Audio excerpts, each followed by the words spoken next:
तो बोर्ड परीक्षाएं बिल्कुल सर पे हैं और आज हम अगले कुछ ही मिनटों में सोशल साइंस के वो सबसे ज़रूरी सवाल देखने वाले हैं जो कम से कम 20 नंबर तो पक्के करवा ही सकते हैं। ये एक सुपर फास्ट स्प्रिंट होने वाला है, तो पूरा ध्यान यहीं रखना। थोड़ी टेंशन हो रही है? लग रहा है कि जैसे कुछ तैयारी ही नहीं हुई। अरे तो घबराने की कोई बात नहीं है। हम यहाँ ऐसी प्रॉब्लम को सॉल्व करने के लिए हैं।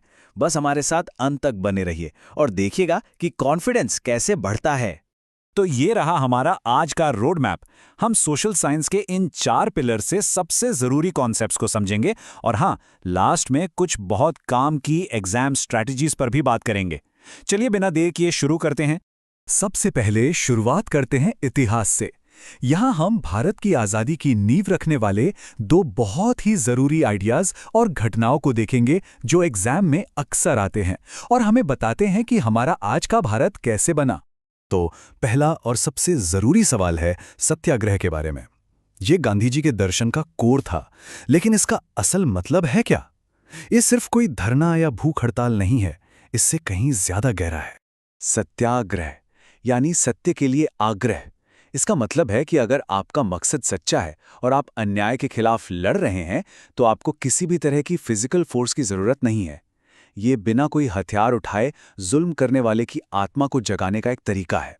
अब चलते हैं इतिहास के एक बहुत ही दर्दनाक चैप्टर की तरफ। एक ऐसी घटना जिसने पूरे देश को सच में हिलाकर रख दिया था। आखिर क्या था जलियांवाला बाग हत्याकांड? तो हुआ ये कि 13 अप्रैल 1919 को बैसाखी का दिन था और लोग शांति से एक जगह इकट्ठा हुए थे। तभी जनरल डायर ने वहां पहुंचकर बाहर निकलने का इकलौता रास्ता बंद करवा दिया और निहत्थे लोगों पर अंधाधुंध गोलियां चलवा दी। उसका मकसद सिर्फ भीड़ को हटाना नहीं था, बल्कि भारतीयों के दिलों में डर और खौफ पैदा करना था। एक मॉरल फैक्ट, जैसा कि उसने खुद कहा था। इतिहास में हमने आज़ादी के संघर्ष को देखा, लेकिन यह संघर्ष था किस लिए? इसी देश और इसके संसाधनों के लिए, है ना? तो चलिए अब भूगोल की ओर बढ़ते हैं और अपने प्लैनेट और इसके रिसोर्सेज से हमारे रिश्ते को थोड़ा और समझते हैं। आज के समय की सबसे ज़रूरी अवधारणाओं में से एक है सस्टेनेबल डेवलपमेंट या सतत पोषणीय विकास। आखिर इसका मतलब क्या है? यकीन मानिए, यह सिर्फ एक किताबी शब्द नहीं, बल्कि हमारे भविष्य की चाबी है। तो देखिए, यहां पर सारा खेल बैलेंस का है।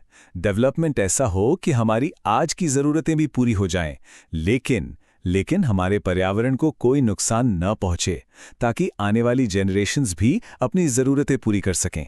ये आज और कल के बीच का एक समझौता है। अगला सवाल रिसोर्सेज के क्लासिफिकेशन के बारे में है, जो कि ज्योग्राफी का बिल्कुल बेसिक है। तो बायोटेक और एबायोटेक यानी जैव और अजैव संसाधनों में क्या फर्क है? ये तो बहुत ही सिंपल है। जैव मतलब जीवन, वो सारे रिसोर्सेज जिनमें जान है, जैसे हम इंसान, पेड़ पौधे, जानवर। और अजैव मतलब बिना जीवन के, वो रिसोर्सेज जो निर्जीव हैं, जैसे कि चट्टानें, हवा, पानी और मेटल्स। ये क्लासिफिकेशन समझना बहुत ही जरूरी है। तो हमने देश की आज़ादी और उसके संसाधनों पर बात कर ली। अब ये देखते हैं कि इतने बड़े देश को चलाने का सिस्टम कैसा है। अब हम बढ़ रहे हैं पॉलिटिकल साइंस की ओर और डेमोक्रेसी के दिल को समझने की कोशिश करते हैं। किसी भी डेमोक्रेसी में सारी की सारी पावर किसी एक के हाथ में क्यों नहीं होनी चाहिए? आखिर ये सत्ता की साझेदारी यानी पावर शेयरिंग इतनी जरूरी क्यों है? देखिए, इसके 2 मेन कारण हैं। पहला, युक्तिपरक यानी एक प्रैक्टिकल रीजन। इससे देश में स्टेबिलिटी आती है और समाज के अलग अलग ग्रुप्स के बीच झगड़े कम होते हैं। और दूसरा, नैतिक कारण। ये तो डेमोक्रेसी की आत्मा है। डेमोक्रेसी का मतलब ही है लोगों का राज, तो पावर में उनकी हिस्सेदारी तो होनी ही चाहिए। अब एक और बहुत ही महत्वपूर्ण पॉलिटिकल कॉन्सेप्ट, संघवाद यानी फेडरलिज्म। एक फेडरल सिस्टम की क्या पहचान होती है? भारत जैसे डाइवर्स देश के लिए ये इतना जरूरी क्यों है? संघवाद का सीधा सा मतलब है कि सरकार के एक से ज्यादा लेवल होते हैं। जैसे हमारे यहाँ सेंट्रल गवर्नमेंट है और फिर हर राज्य की अपनी स्टेट गवर्नमेंट है। खास बात यह है कि दोनों एक ही नागरिक पर शासन करते हैं, लेकिन उनके काम और अधिकार संविधान में साफ साफ बटे हुए हैं ताकि कोई टकराव ना हो। अच्छा, तो हमने देश, उसके रिसोर्सेज और शासन के सिस्टम को समझ लिया है। तो चलिए अब अपने फाइनल पिलर यानी इकोनॉमिक्स पर आते हैं और देखते हैं कि ये सब आर्थिक रूप से कैसे चलता है। ये बेरोजगारी का एक बड़ा ही इंटरेस्टिंग टाइप है जो अक्सर हमारी नज़रों से छिपा रहता है।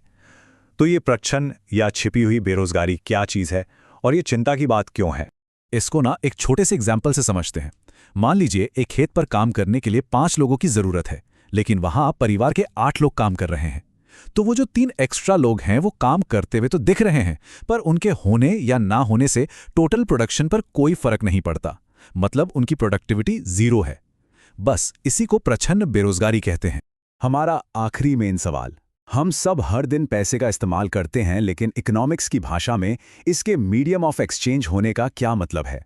ये हमारी पूरी इकोनॉमी की नींव कैसे है? जरा सोचिए, अगर पैसा नहीं होता तो क्या होता? हमें चीजों के बदले चीजें लेनी देनी पड़ती। मतलब आपको कोई ऐसा इंसान ढूंढना पड़ता जिसके पास वो हो जो आपको चाहिए, और उसे वो चाहिए जो आपके पास है। इसे चाहतों का दोहरा संयोग कहते हैं, और ये बहुत मुश्किल है। पैसा इसी प्रॉब्लम को सॉल्व करता है। ये एक बिचौलिए की तरह काम करता है, जिससे खरीदना और बेचना बहुत आसान हो जाता है। और इससे पहले कि हम इसे खत्म करें, ये 3 बोनस प्रो टिप्स बिल्कुल मत भूलना। असहयोग और सविनय अवज्ञा आंदोलन के बीच का छोटा सा फर्क जरूर समझना। मिनरल्स और एनर्जी रिसोर्सेज वाले चैप्टर से मैप वर्क की प्रैक्टिस पक्का करना। और हाँ, ग्लोबलाइजेशन का इंडियन इकोनॉमी पर क्या असर हुआ, इसे भी समझना। ये छोटी छोटी बातें बड़ा फर्क ला सकती हैं। तो ये थी हमारी एक तेज दौड़। हमने आज जिन कॉन्सेप्ट्स पर बात की, सत्याग्रह, सस्टेनेबल डेवलपमेंट, पावर शेयरिंग और फेडरलिज्म, एक बार सोचिएगा जरूर कि इनमें से आज के भारत के लिए सबसे ज्यादा रेलेवेंट कौन सा है। खैर, एग्जाम के लिए ऑल द बेस्ट।